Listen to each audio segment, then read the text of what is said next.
Hey, it's Rockin' Rhonda, and I've got some stuff that I need to speak on. Um, so, I come from a very large family. I am number five out of six kids, and my parents divorced very young. So we were raised by my mother. My father wasn't really in the picture a lot, but I'm going to turn off my TV here. My mother wasn't really in the picture a lot. And growing up, I didn't realize or even know what a toxic family was. Never heard that word growing up. Didn't really know what mental abuse was. Physical abuse was really, I mean, yeah, we got spankings as a kid, but, you know, few and far in between.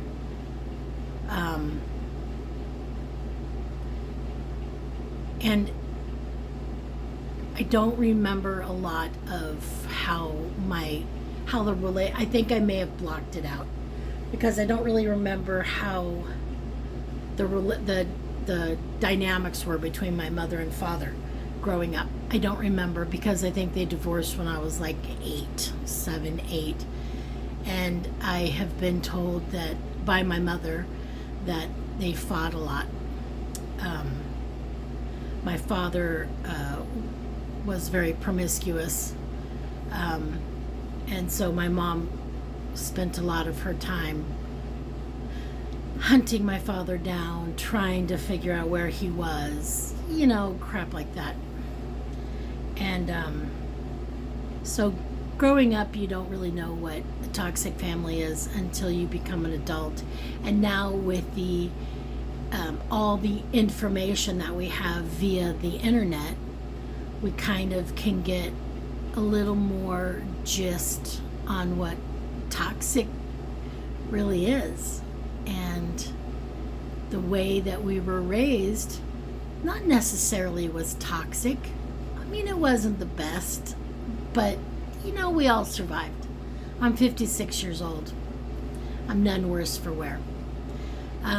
And I don't blame my parents for any of the crap that went through. I mean, I did as a teenager, like we all do when we're growing up. We all blame our crap on our parents, our terrible life on them, because they're the ones that gave birth to us, you know, and they're the ones that raised us, and you know. But both of my parents came from very toxic families.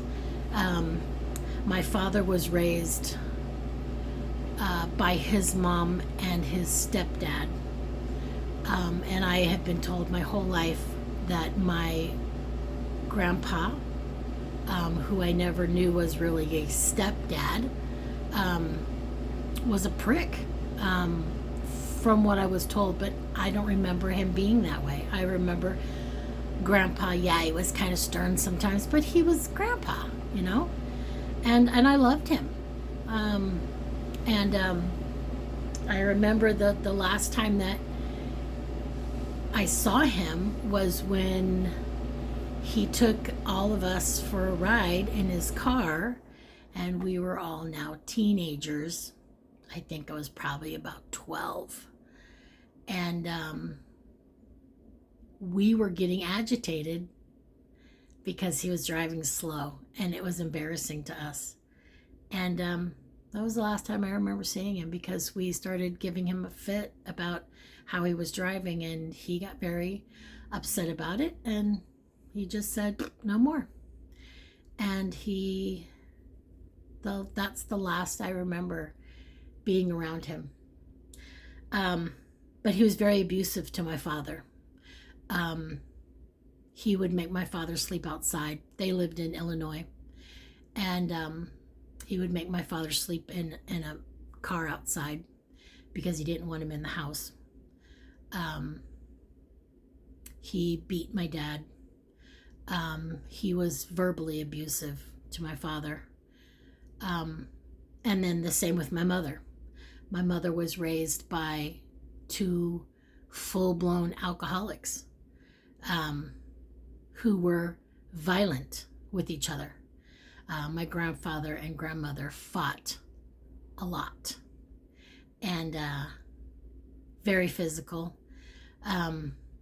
So I think that's where a lot of the violence and screaming and yelling came from with my mother, which I don't remember, but I did it with my own child. So obviously it was something that I had seen and learned, and that's how I basically raised my kid, was screaming at her. And I do remember a couple of times my mom yelling and carrying on with me personally, not necessarily in the household fighting with my dad, but she would get angry with me and yell and scream. So my father never really had, after my mom and dad separated and then eventually divorced, my father never really had anything to do with any of us kids. And it was left up to my mother to support, care for, and house all of us. And it wasn't easy. My dad had child support to pay. And what I remember my mom telling me was that my dad was responsible for $6 a month in child support. Now, mind you, we're all in our 50s. I think my sister is the youngest and she is 55. And so it goes up from there. So my brothers are in their 60s. So,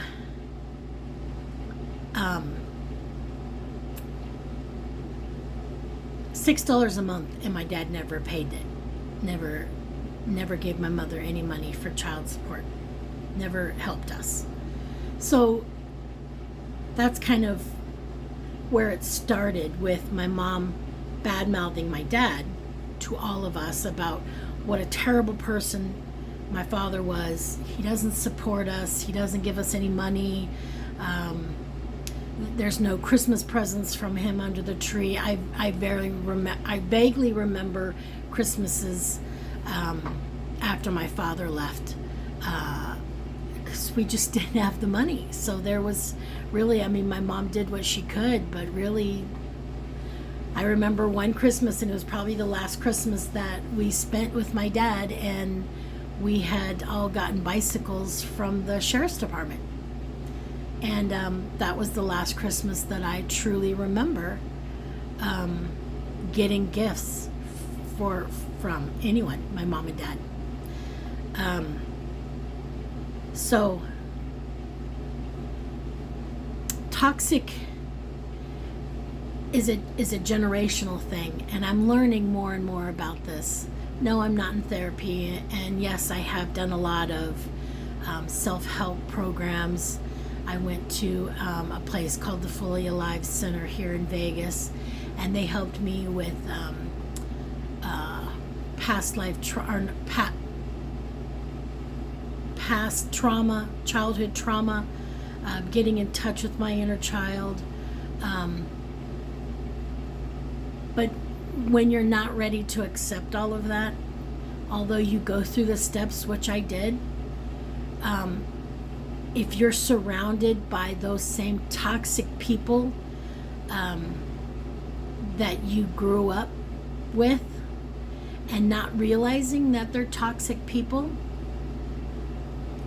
it'll help for a minute, but then they'll slowly pick at it until you've given up on that avenue of assistance, which I'm learning now. That was when I was in my daughter was young, so my daughter's 34 now, and I was doing it probably when I was in my early 30s, her age, and So now my father has passed, and before my father passed, he tried very hard to get back in our good graces as his children. And unfortunately, none of us were in the right space to accept it, because we were all raised by my mother, who was the, if you're in a pyramid, she's that right there. And all of her toxicness flows down. Like my mother has always told me, shit runs downhill. And she was the top of that shit pile. And she raised us with a lot of toxic traits. And I love my mother. I do. And I don't blame her, because I don't think she realized, because I sure as hell didn't realize that I was a toxic mother until my 50s. So I don't blame her, because she was verbally, physically, mentally, sexually abused growing up.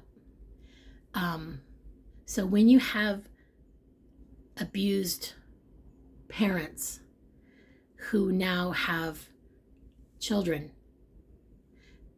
they don't know how to not be abusive. They don't know how to not be those toxic parents that they had. So they're only raising us the way that they saw their parents raise them. And although you'll say, I'll never do that to my kid. Sorry, I had to pause for a second there. Swallowed wrong.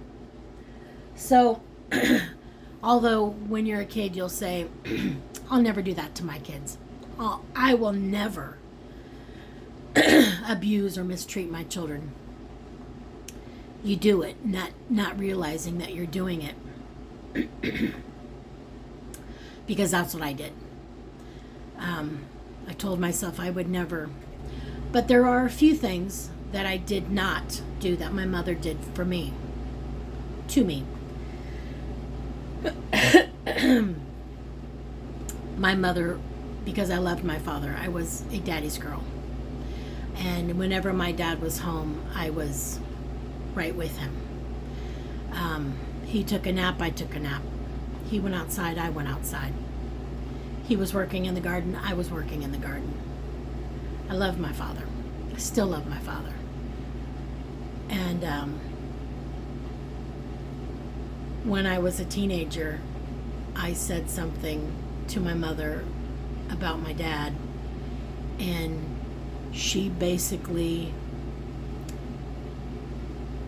pounded it in my head what a piece of crap my father was.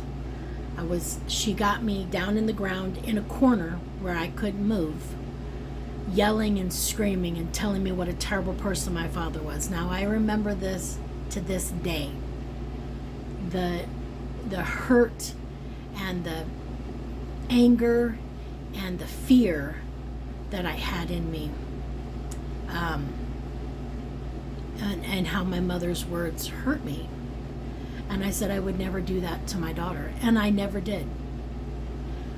Me and her father had a 10-year, I was only 18, he was 10 years older than me. When I got pregnant, well, I was actually 19. I met him when I was 18, but we didn't do anything until I was a little bit older. When we got pregnant with my daughter, we were not in a relationship. We were just, occasionally we would hook up. So it was a total, oh crap, I'm pregnant. But he was, and I expected something different from him when I gave birth to her, I expected him to all of a sudden just be this miraculous dad and be there for her all the time and help me change diapers and pay the rent and blah, blah, blah. Yeah, that never happened because that's not the type of relationship that I had with my dad. I mean, with her dad. Because I didn't have that kind of relationship. I didn't see that kind of relationship or ever have that kind of relationship with any man in my life because I never saw it. It was never something that was shown to me, how this is how you're supposed to be in a relationship. This is how you're supposed to be with a man, mutual respect, talking, blah, blah, blah. It was never shown to me, so I didn't know how to be in a relationship. So when my daughter came along, I didn't know how to be with her dad.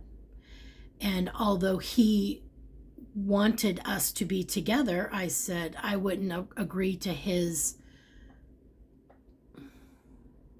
stipulations.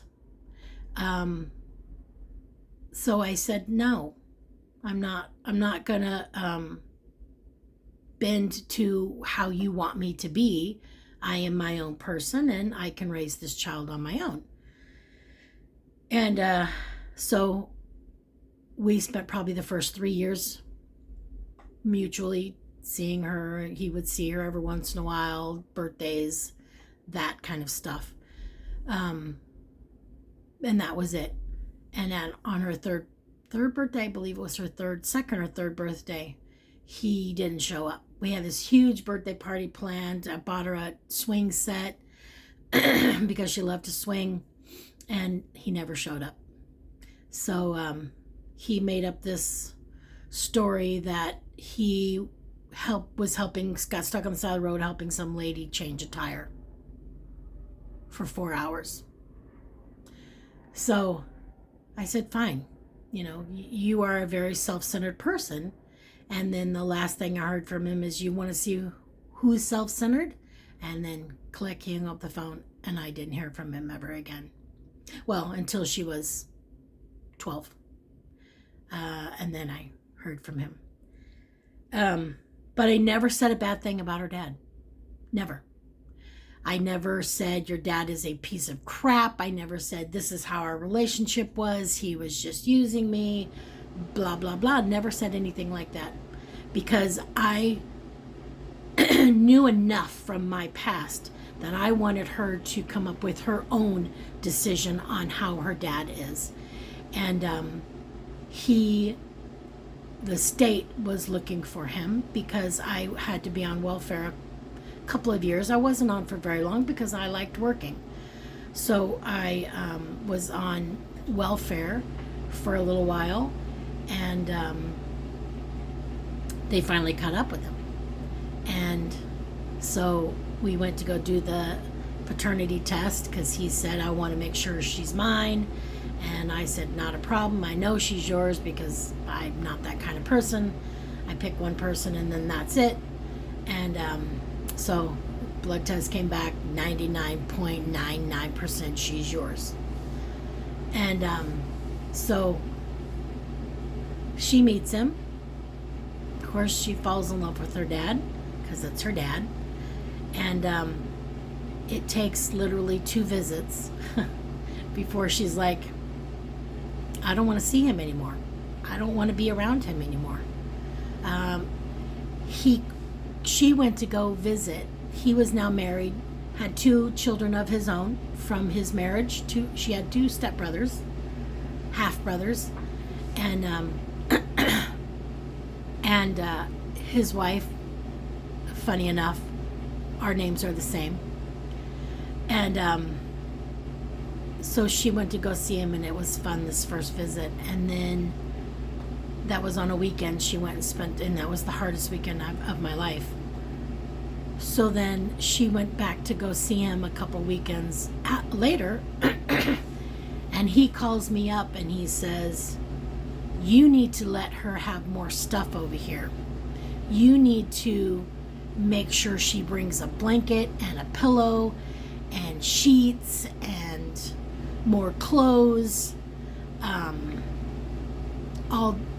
all kinds of demands on me. Now, mind you, he's not seen my child, our child, and she's now, I believe it was 12. Her 12th birthday was when he's seen her. And now he's making all these demands on me. My daughter came home crying, one, because he had taken her to the beach and she almost drowned. She got hit in the head with a rock, so came home with a goose egg on her head. And then she told me that he made her sleep on the couch where he had 3 large dogs. She had to share the couch with these 3 large dogs and a blanket covered in dog hair. And I said, I'm really sorry. I don't know what your father's home is like. I don't know how he is like. And she said, I don't want to go back there ever again. So I told her dad, she doesn't want to go back there. So if you want to see her, you've got to come here and see her and spend time with her. And he chose not to come see her anymore. And he wonders now to this day why she doesn't have a relationship with him. So he's a very toxic person as well. Because he expected things from a 12-year-old little girl and from me, that was ridiculous. Why can't you go buy her a blanket? Why can't you go buy her a pillow and have her own little stuff there at your house while she's there visiting you? And this is her special stuff that she has at dad's house. This is your special little closet. And that's what I tried to tell him. Go shopping with her. You've never done that with her. Go shopping with her. Pick out a blanket and a pillow together. Don't expect me to pack up all of her stuff like she's moving in and drag her stuff. Let her have her stuff here. You have her stuff, your stuff there with her. So it was an absolute chaotic mess. But that was all she ever went to go see him, twice. That was it.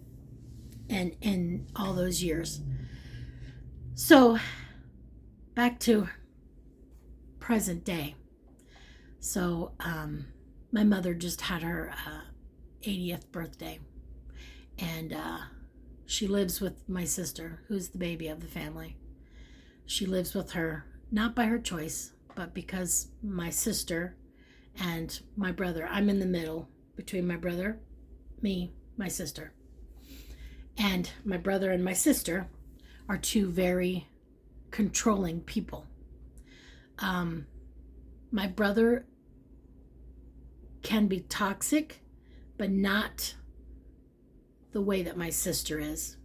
My sister is very controlling, manipulative. She likes to throw the guilt trips out there. If she does something for you, if you don't praise her for what she's done for you, then obviously you didn't appreciate what she did, and she's never going to do it again, and fuck you, and screw all this. And she goes through it every time. So my mother, me and my sister's birthdays are 4 days apart. Now this may seem petty, but this is the reason that I've cut ties with my mom. And not necessarily cut ties per se. I just don't go out of my way anymore to have a relationship with my mom, because I'm working on myself, and I'm working on getting rid of the past traumas and toxic, and I'm purging it out of myself so that I can be a better person for whomever comes into my life, whether it be coworkers, relationship, friends, whatever. I want to be a better person for myself, and so that I can be a better person to people around me, and then hopefully something that they see in me will help them and trigger them to become better people if they see fit. So my sister and I have been going back and forth, It's a long, long story. That has to do with my mother, my daughter, myself, and my sister. But just recently, I've had to basically put my foot down with my sister and my mother because of their toxic ways with my child. Now, my daughter is a victim of a toxic parent, a toxic grandparent, and a toxic aunt. And so she is surrounded by all of this, and she is basically drowning in it. And I didn't realize it until I got older. And when I start backing away, I'm trying to explain to her, this is toxic. You need to get out of this relationship that you have with them and build a better relationship with yourself so that you can raise your two children better. And I'm not saying not to be around your mother, your grandmother, your mother, your aunt. I'm not saying that. I'm just saying know the signs. And so my mother has always tried also to pit my granddaughters against me. She always says, which one is your favorite? Now I have two grandbabies. I've got 14, they're this year, 14 and 9. And my mother tells me, which one's your favorite? And I said, I don't have a favorite. I love both of my grandchildren equally. Yes, there are things that Annabella does that I like, and yes, there are things that Emily does that I like. So I also enjoy them separately as well as together. But there's no favoritism. And my mom's like, yeah, right. Just because you pick a favorite doesn't mean I do. And I told her that on many occasions. Don't do that. Don't try to make my grandchildren think second thoughts about their relationship with me because you don't know how to not have a favorite. So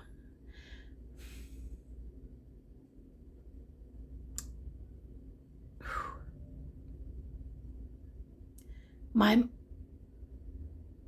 mom has done some pretty awful things to weasel her way in between my relationship with my daughter and myself and my grandchildren.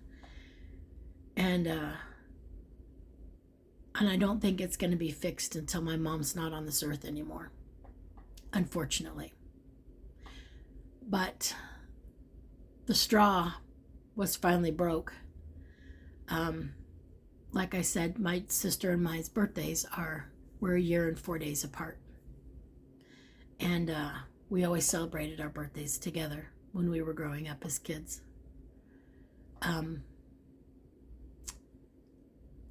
So my mom and I weren't, my mom has been very ill.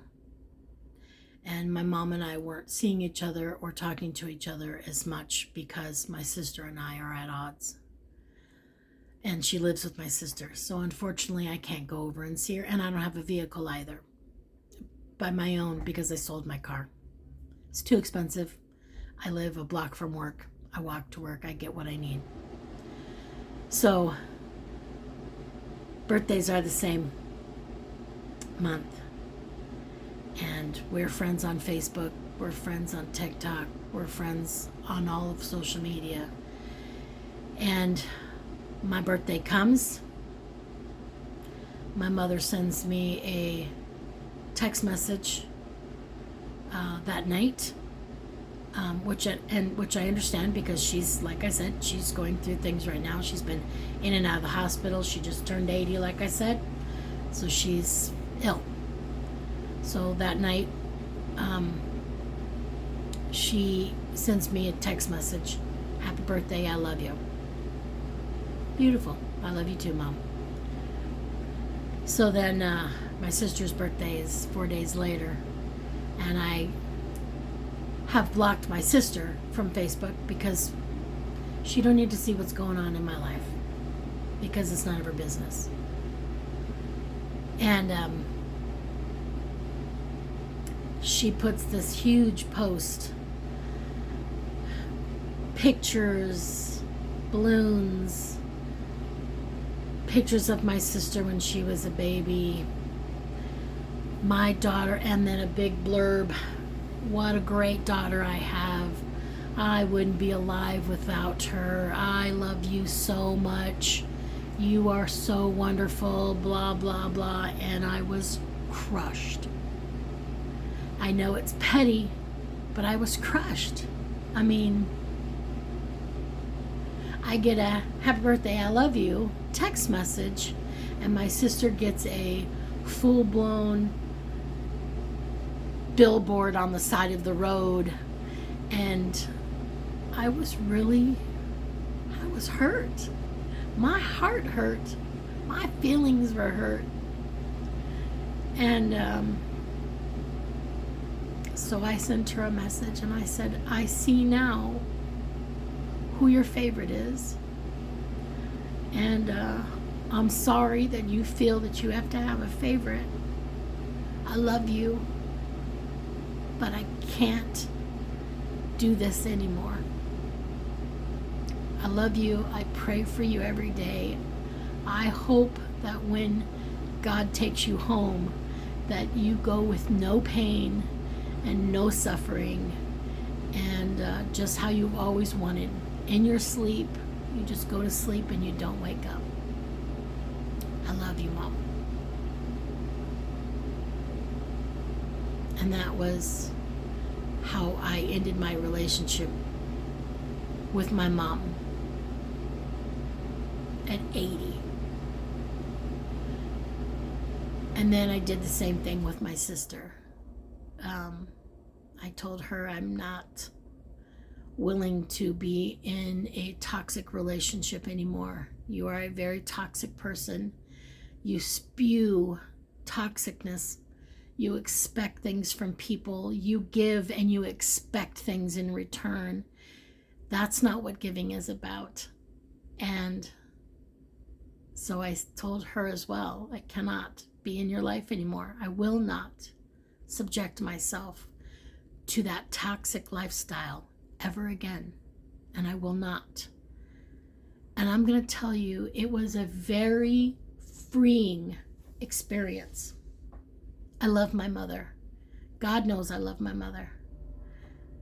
And in my heart, I forgive her for all the ugliness that happened in my childhood. In my heart, I forgive all of the crap that I had to put up with as a kid, because it's part of growing up. It's part of the learning experience that's brought me to where I am today. And I had to go through all that to be right here where I am today. And, but I had to cut it. I had to cut those ties.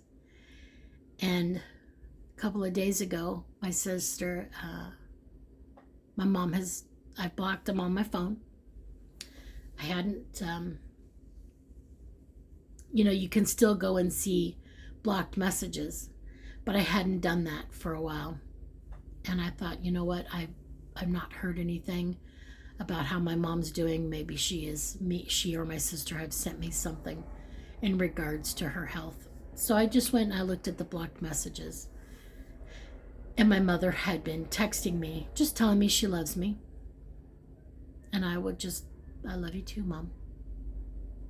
And then I get a message from my sister. I can't believe that you are disowning, which I never disowned my mother. I just told her I couldn't be in her life anymore. That you are disowning our mother because you're not welcome in my house. And I proceeded to tell her my relationship with my mother, first and foremost, is none of your business because you are not in charge of me. I am in charge of me. You do not tell me who I can and cannot have in my life, although they had been doing it for many years. And mind your own business. My relationship with my mother is my business. So, piss off, basically, is what I told her. And then I get a barrage of, and I should have never read them, but I did, a barrage of ugly text messages. And basically telling me that I was which is one of the reasons why I stopped speaking to her to begin with, because she proceeds to tell me what a piece of shit mom I am, and that I don't do anything for my child, for my daughter or my grandchildren, and I don't have to prove anything to my sister. If my daughter feels that way, then she needs to come to me and tell me. But my daughter is under the influence of the both of them. So she carries a lot of anger. And one day she'll be able to sit down with me and talk to me. I'm giving her the space that she needs and the ability to grow up, which my mother and my sister do not allow her because they coddle her. They which they did for me for many years. This is the first time in my life that I have ever fully taken care of myself. It's only been 3 years. I've lived in this apartment going on 3 years. I got it all by myself with my own money, bought my own car, took care of all my own stuff. I pay my own bills. I don't ask for shit from either of them. And if I do, I pay it back, because that was the one thing that I had an issue with before was my sister would loan me money here and there, 20, 40, 50 bucks for groceries, for gas, for whatever, and I would not pay her back. But any money that I borrowed, I would pay her back, because I would write it down to remind myself. But so my sister sends me one of the messages she sent me, and she said, you have me, she was referring to, you have used me my whole life, and that she's done with that. Now that sat really hard with me. I don't use people. Never used anybody. And I know that she is referring to the monies that she has loaned me. But I pointed out to my sister, you have to remember the reason why people come to you to borrow money from you, because she's always had a good job. She's always worked, because basically she was the caretaker of my mother and my family, because she was the baby, and for some reason she felt she had to step in and do that. Now, we all basically took care of ourselves per se, but it was always my mom and my sister, getting houses, which I'm grateful for. If I couldn't pay my rent, then my sister would help me. But who was the person that told us to go to my sister? My mother. My mom would tell us, my brother, my sister, you need money, go to your brother. He'll give it to you. He loves you. You need money, go to your sister. She'll give it to you. She loves you. She doesn't want to see you do with that. All right, so I did. So did my other brothers. So did my nephews. So did my niece. All of us have gone to my brother and my sister to borrow money. Now, my brother, not so much, I didn't borrow from him. It was always my sister and my mom who were always helping me out.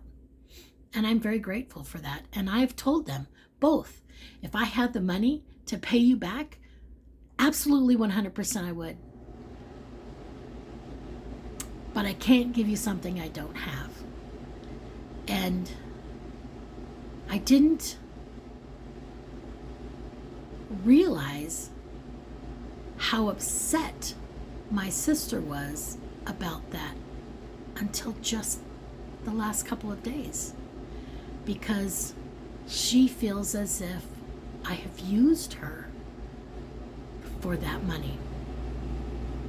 Now, some of the situations that I was in where I couldn't pay my rent is because of my mother and my sister, because they wanted me to be in a nicer area. They wanted me to be close to nice schools. So the places that they would put me in or tell me to look at or tell me to rent were places that I really couldn't afford. But they would say, we'll help you out if you need help. So how am I supposed to take that? How am I supposed to be like, oh, okay. But now you're going to tell me I've used you? When you guys were the ones that had me in these situations, and they're doing the same thing to my daughter. My daughter is living in my sister's wife's condo. And she's made to feel like she has to be the provider of Christmas, Thanksgiving, any holiday. Everybody has to go to her house. She doesn't like that. My daughter's not like that. She doesn't want people over at her house. Her children aren't really social butterflies. The youngest, yes. The oldest, no. The oldest is a lot like her mom. And the baby is a lot like me. So, and then they make her feel guilty if she doesn't. My mother would be going over to my daughter's house on a daily, cleaning her house, washing her dishes, and then talking crap about her behind her back. Toxic. She would go over to my daughter's house and she would walk in the house and she'd be like, oh my God, who lives here? You know, don't you guys know how to pick up a piece of paper or put your dishes in the sink? Is it your business? You're the one that's bringing yourself over here. Nobody's inviting you over. You're bringing yourself over here, and you're going to complain about it.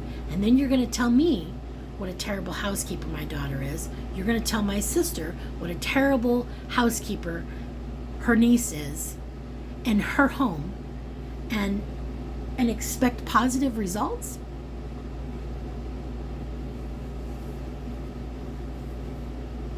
Toxic people come in all different forms, all different shapes, sizes, colors, ages.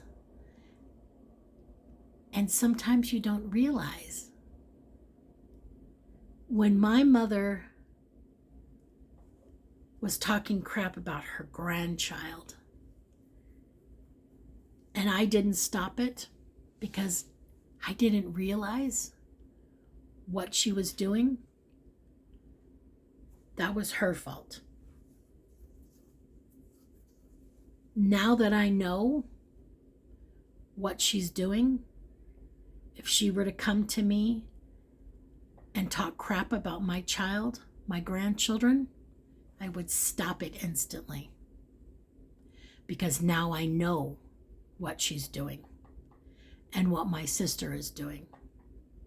And I will not have it any longer. I love my daughter, and I fight for her daily. She doesn't particularly care for me sometimes, and that's okay. She's allowed to have her feelings. She's allowed to have her privacy. I used to invade her privacy a lot when my first grandbaby was born. because I was a very proud grandmother. And I had a vehicle. I would drive over to her house every time I had a day off, and I would pick up my grandchild. I wouldn't call her and tell her. I'd show up at 8 o'clock in the morning, knock on the door, someone would come in, and I'd say, Annabella, let's go. Pick up her little bag, and she'd be like, yeah, grandma's house. So I started out having a great relationship with my granddaughter. And one day it'll be back there. One day. I think, though, that there's got to be some growing up from all of us. We all need to see that we're better than that. That we're better than thinking ugly thoughts. And I'll tell you, my response to my sister, and I showed my girlfriend at work, I showed her the text messages. And one of the things my sister also said was, fuck off, fucking die, and all kinds of ugliness. And I just said, I love you. I love you, and I'm sorry that you have this sadness in you. And I hope that one day we can come together as adults and as sisters and fix this. But until then, just know that I love you. And I'm sorry for anything that I did to make you feel like you have to speak to me this way. And I hope and I pray that one day things will be better, and that I can have my sister back in my life, because she's the one person that's been a constant in my life. And I would like to have that relationship back with her. But I won't allow the toxic person into my life. I won't do it no more, because I'm better than that. And I don't want to come back. You know, I believe in reincarnation, and I believe that we reap what we sow. And when we're ugly in this life, our next life that we go to, either we have to keep repeating the same shit until we learn what we need to learn so that we can move forward in life. I don't want to come back to this kind of life. You know, I want to move forward. I want to have a better life for myself in my next life, for my future children, for my future husband, for my future family. I want to be a better person for them. I couldn't be that person in this life because I didn't have the knowledge in this life back then, but I do now. And I am doing what I can to make amends now for the things that I did. But we're all on separate journeys. We're all on different journeys in our lives. And my sister's not in that same mindset that I'm in. My daughter, unfortunately, is not in the same mindset. My mother, unfortunately, is not in the same mindset that I am. But I need to let all that toxic go. Forgive myself. Forgive the people that did ugly things to me as a child. Because I had some ugly things happen to me as a child, you know? But I need to let that crap go. And I don't need to pay a therapist. You know, some people do, and I'm not knocking it. Some people need that help. And more power to them. Get it. If you need it, go get it. By all means, please. If you feel you need to speak to somebody, go do it. Don't stop. And don't let people tell you not to go, because it's your life. It's your journey. You need to be the person in charge of it. And you need to, and this is something that I think the older my mother got, the more she forgot how she raised us. because there are some positive things that my mother did tell us. I remember my mother always saying, water seeks its own level. Didn't understand that growing up. Birds of a feather flock together. Didn't understand that growing up. Shit rolls downhill. And most of the time we're at the bottom of that hill. And payday's on Friday. Shit runs downhill and payday's on Friday. Basically, forget what's going on at work. You're there for a paycheck. Which, she's right. So, we all have our own journeys. We all have our own things that we have to learn, understand. And we're not always going to learn it and understand it. I didn't understand the things that my mother said to me until this last year, basically, is when my eyes have been opened. And I hope that if there's somebody out there who is sticking around and watching this whole video, that you get something from this and that you know you can do it. And if you don't understand what water seeks its own level is, figure it out. Birds of a feather flock together.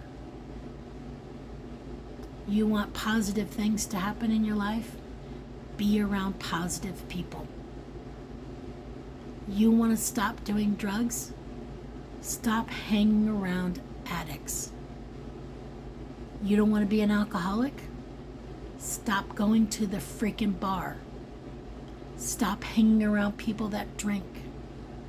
Stop going to places that encourage your bad habits.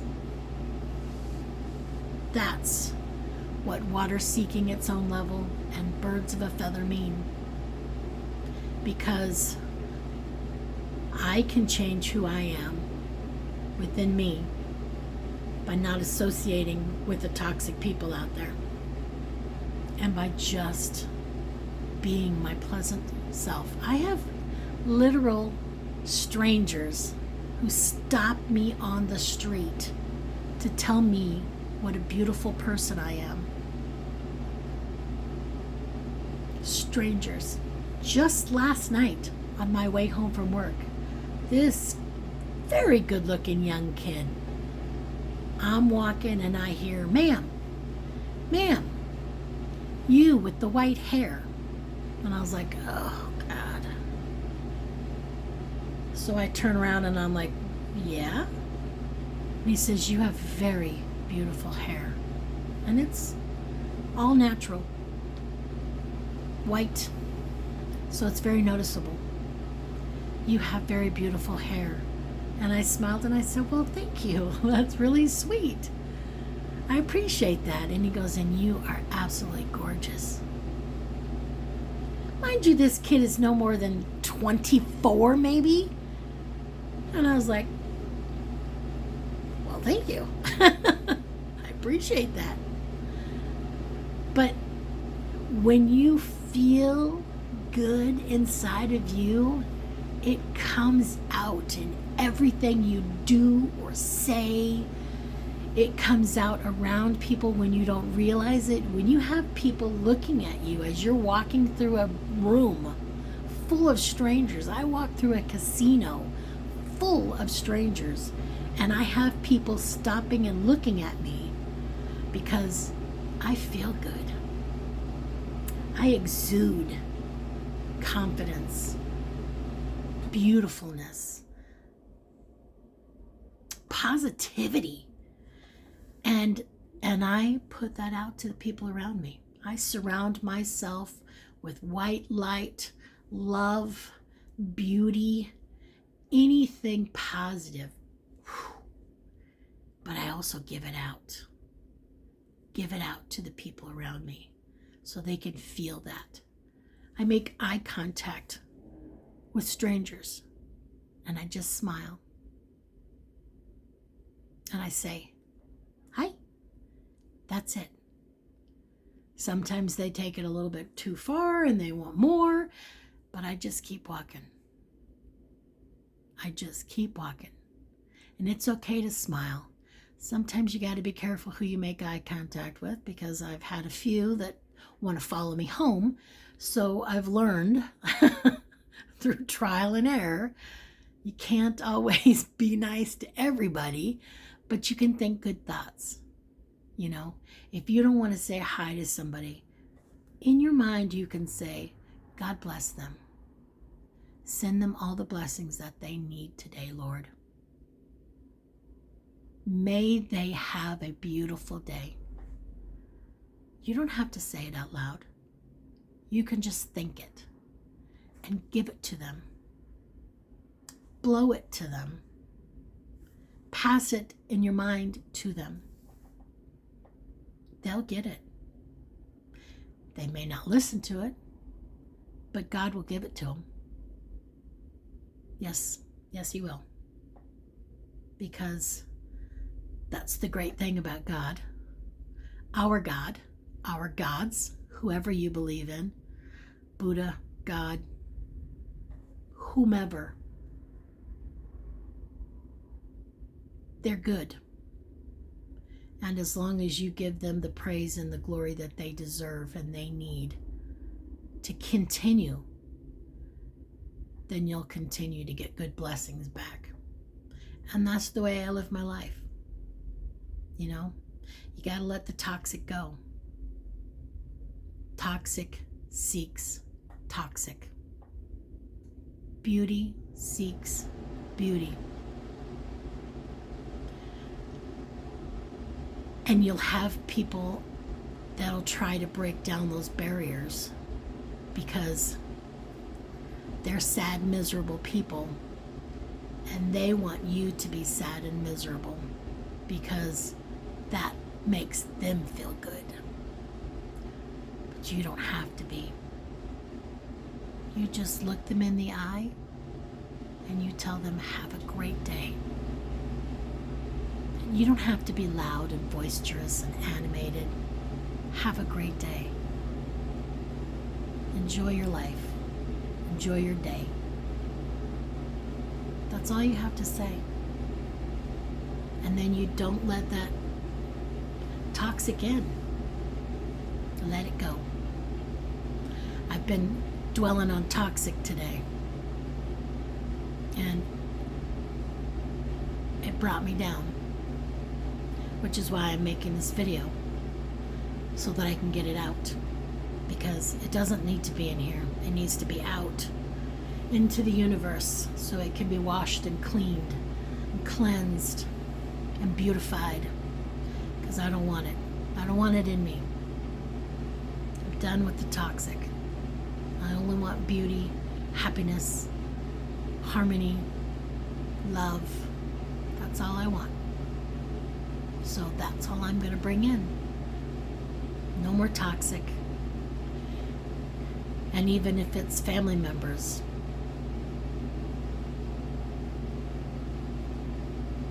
and even though it might hurt, you got to do what's good for you.